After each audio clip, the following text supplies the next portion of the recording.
Okay, hello everyone, and welcome to the show. Now, just a quick interruption to your normally scheduled episode. If you wish more people knew you, trusted you, and actually reached out wanting to work with you, this is for you. Most experts try to post more, shout louder, or chase attention. But the truth is, clients don't come from content. Clients come from real connections.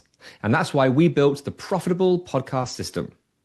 We'll help you create your own simple relationship-driven podcast that brings the right people into your world, builds trust fast, and turns amazing conversations into clients, content, impact, and opportunities, and all without you becoming a marketer or an influencer. So you don't need a big audience. You just need the right people hearing your voice, feeling your energy, and thinking, okay, I get you. I trust you. I need to work with you. So if you want a proven way that actually grows your business, not just your to-do list, head over to profitablepodcast.com and we'll show you how this will work for you. And now, on to your scheduled podcast episode. So, today we have with us Annie Yatch, the founder of Reinvention XO, a leadership advisory firm that helps founders, CEOs, and high-performing executives to remove the invisible internal bottlenecks that cap their growth. Through private advisory, executive intensives, and high-level consulting, Annie helps leaders regulate under pressure, increase capacity without overfunctioning, and scale sustainably so success works in both business and in life. Now, Annie's background as a former counterterrorism analyst gives her rare ability to spot invisible threats before they cause invisible damage. And it's a skill that she now applies to her subconscious patterns, the nervous system dysregulation, and identity misalignments that quietly impacts the revenue and your authority. And while guiding high-level operators to raise their revenue ceiling by stabilizing internally, she's also doing the same thing herself, choosing sustainability over speed with her own visibility and the demands that she continues to grow. This is fantastic. Annie, welcome to the show. Thanks so much for having me. I'm so excited to be here. That was a beautiful introduction. I was just like, wow, how that was just great. Thank you so Who much. who is that I person? know. And I you was get thinking the same thing. I'm like, who is that? well, Oh, now you get to expand on this because I want to hear from your perspective. Like, where are you today with your business? And tell me who you love to serve the most. oh my goodness. My favorite person to serve is the overwhelmed entrepreneur that feels like they're in burnout. But the reality Mm, is they're not burned out. They're not exhausted because they work too hard. It's basically they're burned out because they're leading from trauma that happened to them between the ages of 7 and 10 instead of their true authority. So it makes me super excited when somebody comes to me and they're like, oh, we've been hitting this revenue ceiling for the past 3 to 5 years and nothing that we do is going to change it. I'm like, well, let's look at what's happening between your ears. Let's look at the subconscious pattern to figure out mm. how do we get you to break through that revenue ceiling to get all the money, all the success, all the relationship connection that you want. So that is typically who I'm working with. And they're usually entrepreneurs over 35, Mhm. 55. Okay, so this is a different kind of angle on this because I think we've all touched, faced, seen burnout in different ways, and there's lots of different reasons for that. It's so interesting to hear your take on this. That no, let's look at the trauma. There's a trigger. There's something in here. There's an influence, but this can be so sneaky. It can be so hidden. Can you talk about that? Because I think that's core to the work that you do, and it's a struggle for a lot of people. It is a struggle for a lot of people because the subconscious is so sneaky because it's been so protective of us since we were very young, right? So the Mm, subconscious is sneaky because if you think about it, your subconscious mind runs 11 million data points a second. Your uh-huh. conscious mind only runs 40. So there's such a huge divide there, but 97% of all of your thoughts come from the subconscious. And so, what most of us don't realize, we think we're the adult playing this game of business and life, but it's actually that little 7 to 10-year-old who made up some thought or Yeah. some pattern or some belief that is literally driving the focus of your business, whether you realize it or not. And most of us don't realize it because we don't have time to siphon through 11 million data points. Okay, so that makes it sound like how we find this needle in a haystack. It feels that way sometimes. I've gone through an awful lot of personal development and to understand and see what's happening. And um, sometimes it can be very hidden. Other times, was it Occam's razor? The thing that's the most obvious is normally the thing. And I've struggled, I've avoided, I resisted but then you start to see it. So how do you help your clients to be able to maybe lean in and start to bring up that resistance? So I do it in two different ways. If someone is just asking me the question, I'll say to them, okay, first off, look at your life and look at where in your life is there suffering or resistance, because that almost Mm, always ties back to a lie that you've been telling yourself in your subconscious. So, for example, if you don't have the relationship you want, well, where's the suffering there? You go right to that suffering, and you can usually figure out in the vicinity of mhm, what the subconscious is doing. The other thing that I do with people that work directly with me is we will do this call to figure out their superpower and their kryptonite. So literally, I'll look at the lowest point in their life, the highest point in their life, and we'll look for the hidden pattern that they've never been able to see. And usually within mm. an hour, we can identify that root hidden pattern, and they'll be like, oh my God, that happens to me all the time. And until you just said it, I couldn't really see it. And that's the beginning of the breakthrough, right? That's the beginning of, well, now that we know, we can rewire it. Hold on, that I've not heard that said in those ways before. To be able to look at the highest point, because I mean, with the work I do on podcast and the way I do with business owners, I love seeing these things that people can't see, drawing a line between, hold on, you teach that, your clients struggle with the same thing. I love seeing these patterns, but to know that look at the highest points and look at the lowest. Where's what's consistent? Where's the pattern? What's the common denominator? What is that link? That is like, oh, that sounds, I'm going to jinx it here. That sounds easy. Right, right. Expand that for me because I think that's a beautiful principle. Well, it's a beautiful concept, but for most people, right, in our heads, we keep the low point and the high point completely disassociated. But Hmm. when you're talking about it on a call and you're moving between the low point and the high point, the low point and the high point, the brain starts to go back and forth and it starts to try to find, well, what's the commonality here? Why is this happening? And what's so unique to me is everyone is so different, right? Somebody might have, their core connection from the low point and the high point might be self-sacrifice, right? In their low point, all they did was self-sacrifice. In their high point, all they did was be like not self-sacrifice, right? And so you can see that very clearly. For some people, though, it's much more deep and much more internal. Some people, it'll be acceptance, right? In their low point, they didn't accept any part of themselves. In their high point, complete acceptance, complete celebration of who they are.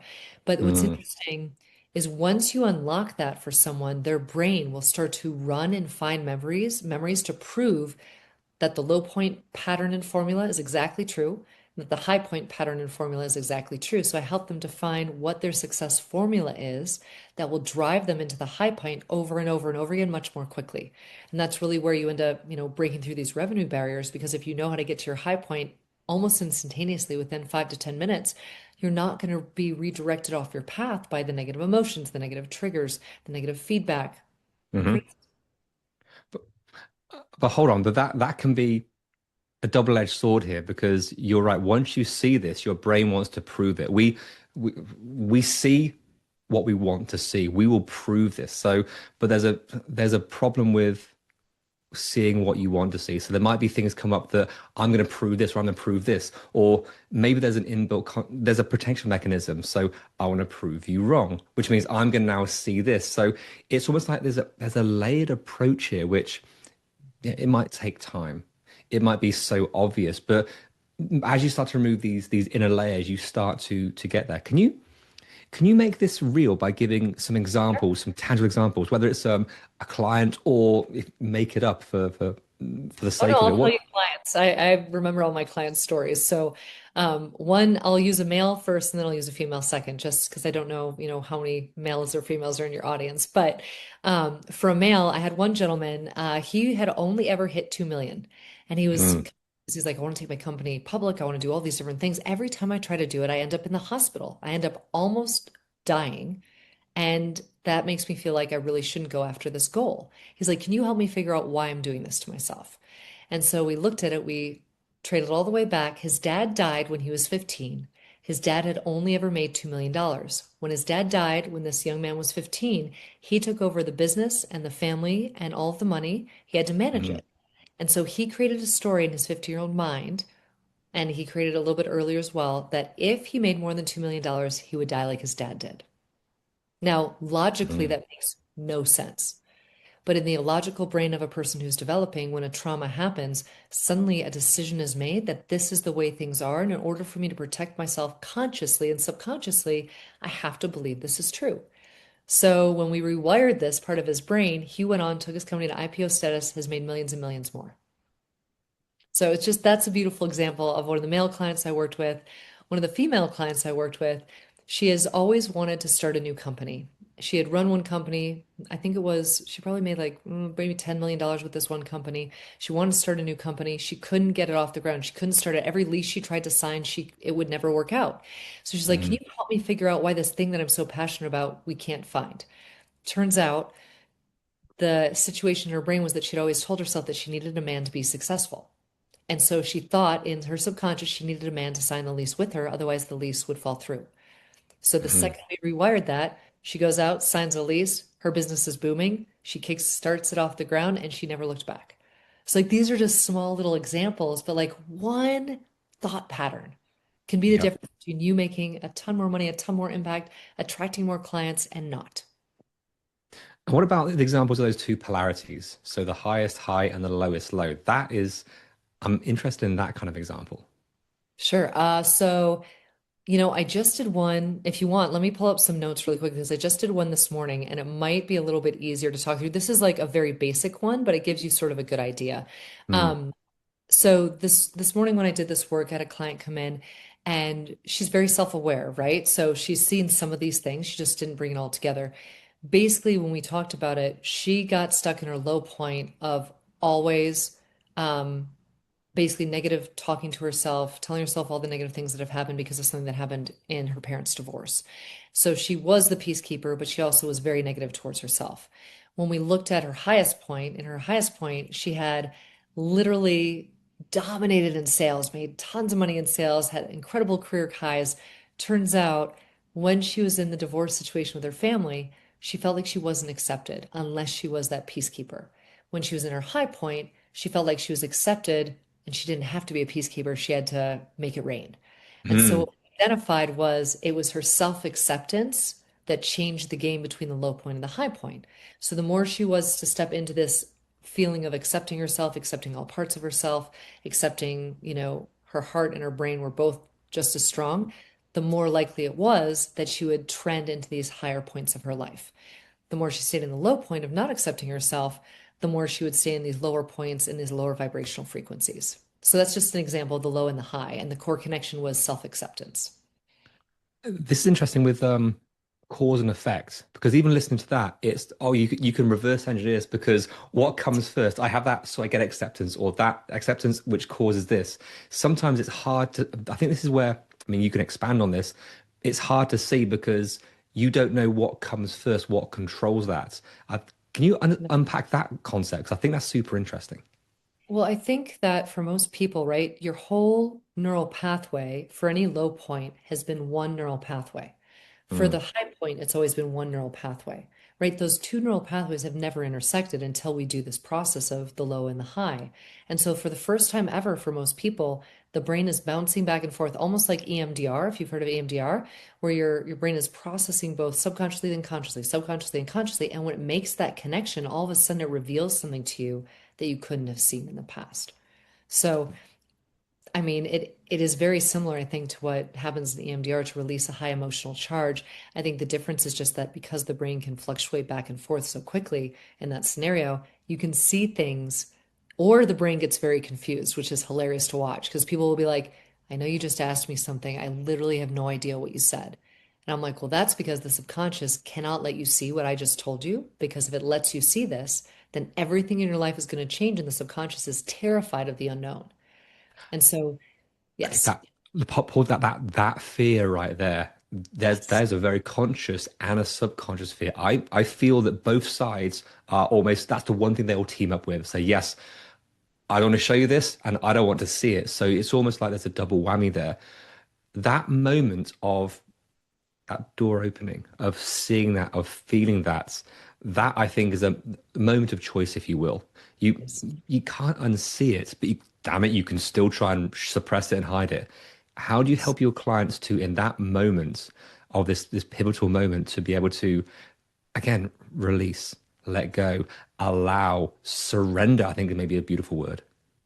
Well, I think the thing that I found is the most powerful in that moment when they see it and that opening has happened, where that glimmer of hope is there that wasn't there before, then usually what I do is I wire in some inner child work right in that moment so that they Mm, can tell their inner child what they just experienced and that they're never going to leave their inner child again, right? So if you can, it's almost like you're stacking connection because most of us spend too much time in our brain, but if we can connect the brain to the heart right after an opening like that, now we create a whole new flow of energy and pattern and neurochemistry that moves in the vein of that breakthrough so that they keep wanting that, so that that mm. protection mechanism isn't as strong, if that makes sense. Yeah, I mean, the analogy I just had, where I just pictured like a wedge in the door. The door's open, get the wedge in there, which is maybe a more force away, but it's really it's connection. And then you deepen that pathway, deepen that connection, and now you have a solid connection. Now That's your foundation, it your new foundation. the foundation is built, and from that place we can move forward. So, Annie, what was it about this line of work that you were like? Because you've had a broad past. What was about this you were like, yes, this is how I'm going to change the world. Well, honestly, the way it all started was for 15 years, I had tried everything in my power to help my now ex-husband live a happier, better life. We had gone from Mm, therapists to counselors to, and we have two little boys. So I was on this mission to how can I help him have a breakthrough that will help his brain reset? And so, after 15 years of this, I remember we had a conversation and this distillation of how do we get people to see their greatest power and their greatest weakness, and how do we find a way for the subconscious to tell us more so that the conscious mind will be more aware. So that mm, conversation we had together and working that practice with him every day, thousands of clients, once I saw how transformational it was, I was like, this needs to go into every single entrepreneur's life because entrepreneurs, we exist because we've had some level of trauma in our background. And nobody likes the word trauma, but trauma is just a perceived loss of control. So if every entrepreneur has had a perceived loss of control in their background that has driven them in business up until this point, it means we're all capped by that trauma pattern because it's trying to protect us. It's not trying to make us successful. So I'm hmm like, if I can give entrepreneurs what they've always wanted, which is the freedom to create the impact they want from rewiring this part of the brain, I'm like, now I have the chance to be a part of every entrepreneur's journey, impacting thousands of people and truly changing the way we do business and do life. So that's where I got really excited because it worked for my ex-husband. And everyone was like, oh my God, what did you do to him? I'm like, well, it wasn't all me. I had a lot of extra support, but that was the biggest game changer. And once you take that and you change the neural pathways, the life that you can live is so dramatically different. Yeah. I mean, so many entrepreneurs that I get to talk about on this podcast, we there's a personal story. Normally it's I needed this for myself, and then guess what? Other people need this too. I mean, it's no different from Unforget Yourself. That's how Unforget Yourself was born. It was for me. It was to systematize mindset for entrepreneurs. And then our podcast business was thanks to we mastered podcasting for entrepreneurs. And now people are like, can you help us do that? Less intentional, but it's like, yes. So with the work that you do, I love the personal connection, not you directly, but indirectly, it was I needed this within my life. I figured this out, and hold on, you guys need to know this. So I love these personal stories. Thank How you. how did it personally direct you? Because I think there's probably a link to your work here, which is you internally, you were getting something from this. So there is something internal from you here. Can you maybe talk to that? Maybe what you didn't know at the time that you, looking back, you can see how you had a driver. Oh, 100% I had a driver. I mean, I look back and I think to, the first time I ever hired a coach for my ex-husband, I was like, well, he needs this coach, he needs this. And I remember the coach saying to me, well, what about you? Why don't you get Yes. to have this? And in that moment, something flipped to my brain. I'm like, heck yeah, why don't I get to have this? Because I need this awareness. And so I ended up working with that coach. And when she and Mm, I worked together, there were so many moments where I was a victim to my life circumstance and I was not aware of it. Because it's just when it's a neural pathway, it's a neural pathway. You just think that's the way you are, right? You're mm, like, I'd love to be better, but I don't know if this will ever change until it does. And so for me, that was really like I had to experience how my trauma pattern was holding me back in order to understand not only can this impact thousands of entrepreneurs, but I had to see how it changed my life financially. So once I knew my trauma pattern and I calmed my nervous system, it was probably within 3 months, we tripled the revenue of all three companies that we had built. And that for me was like the groundbreaking, oh my God, like what are we doing as entrepreneurs if we don't do this work early on in our entrepreneurial journey, so to speak? Yeah. Okay, so maybe unpack this concept because it sounds like we've been speaking about everything is good or bad, right or wrong. There's a polarity to everything. So, but the subconscious, we've been a bit negative to the subconscious right now because over this conversation we've been talking about, it holds you back. It's trying to be good, it's trying to keep you safe, but there's something in there. What it sounds like from your perspective, is that your subconscious was it was trying to get you to do something. So, look, if you do this for your husband, then, but it knows you need this. This is for you. So if we truly believe that the subconscious is actually maybe its only job is to help us. Just sometimes it feels like hiding is helping. So the subconscious Mhm. was really trying to help you, but the way so you saw this was do it for someone else, and then eventually you'll get it. Does that make sense?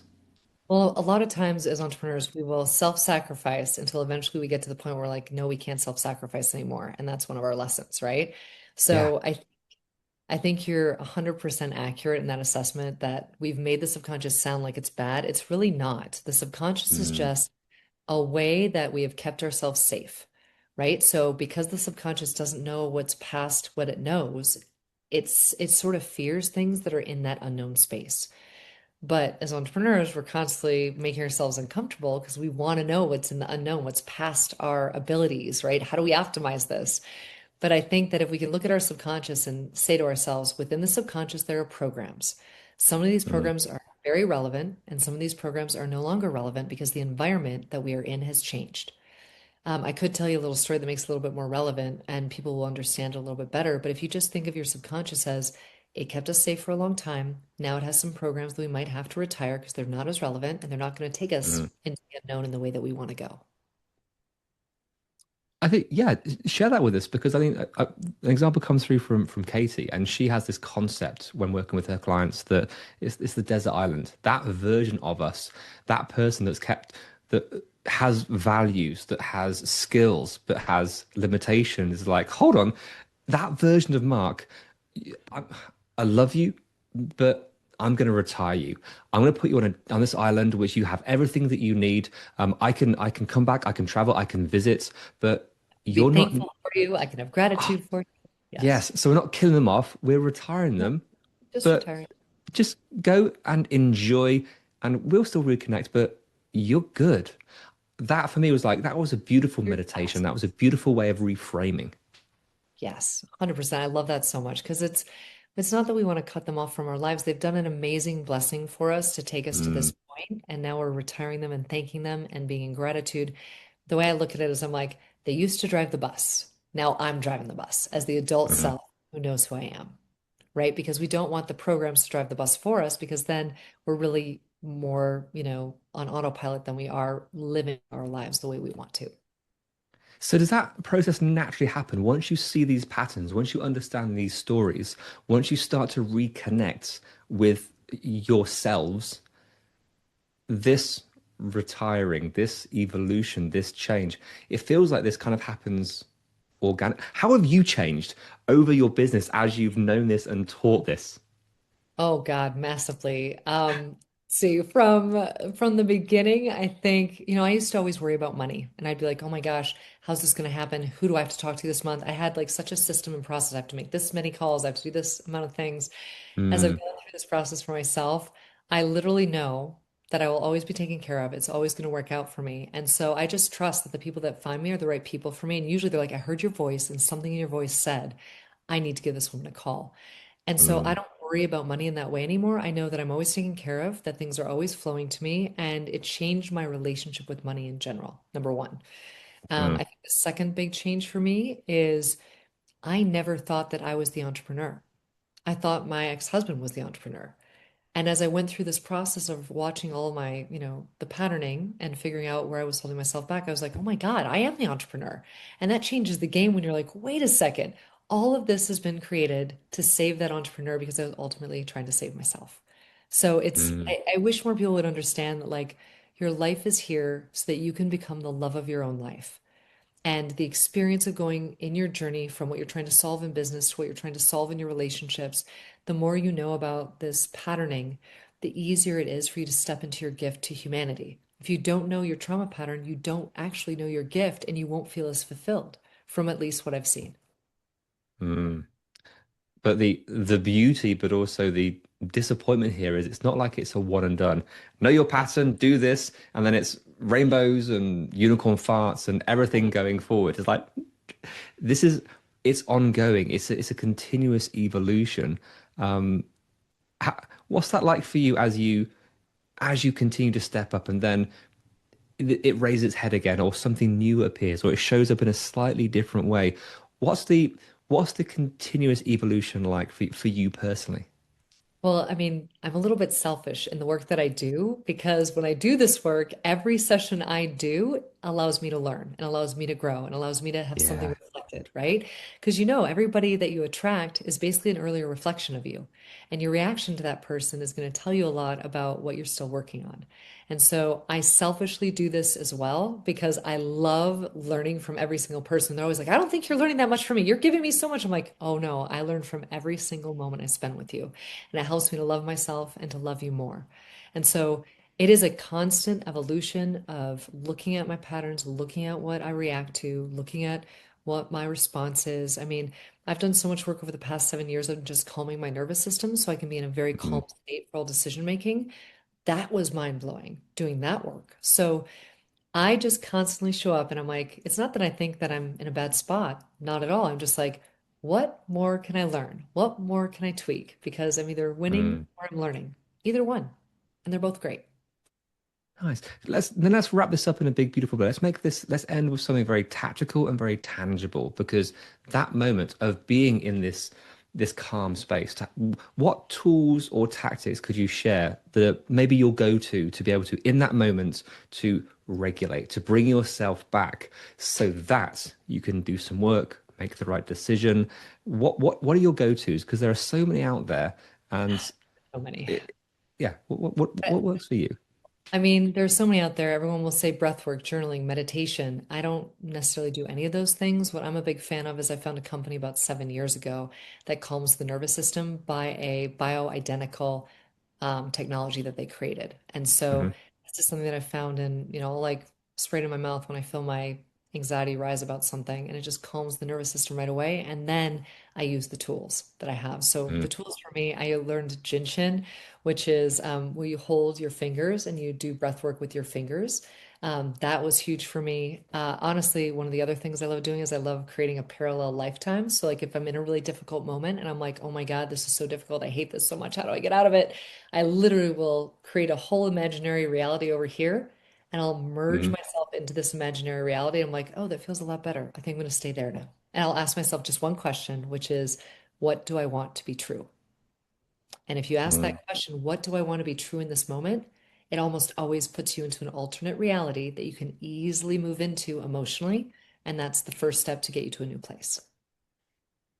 Okay, there's a lot to unpack there. A lot. Number one, I love that open, honest, like here's something that actually helps me. It's not just go straight to the breath work, go straight to meditation. There's because there are devices, there are things that you can use, which I don't want to be reliant on something like that, but to give you that boost when you need it the most.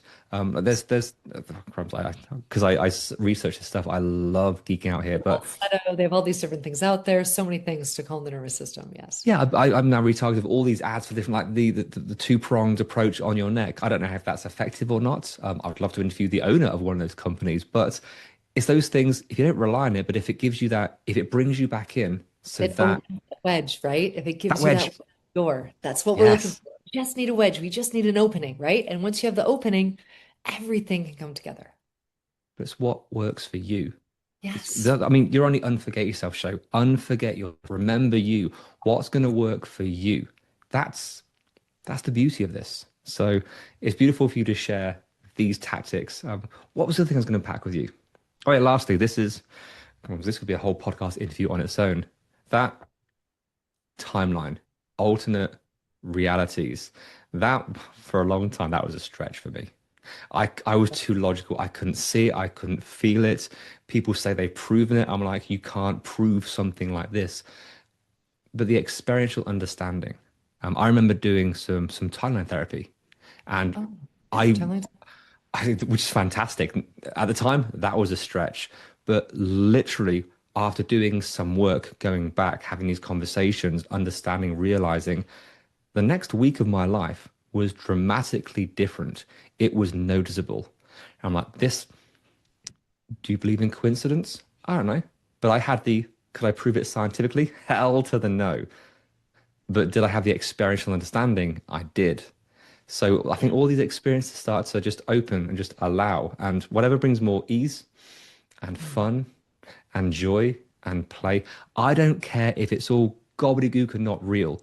But if it makes me feel There's a better and work better, then that will make me do better. And then I've proven that it does work. So that's just my take on kind of that kind of experience. It was so I agree interesting. with you 100%. I just feel like for most of us, it's the emotional baggage, right? That you can release in that timeline therapy. It's the emotional baggage that holds us back. And that, Mm, if you can release one phrase or one emotion, and you can release it all the way from the root cause of it to this moment today, you will literally wake up tomorrow and have a completely different neural pathway that started for you.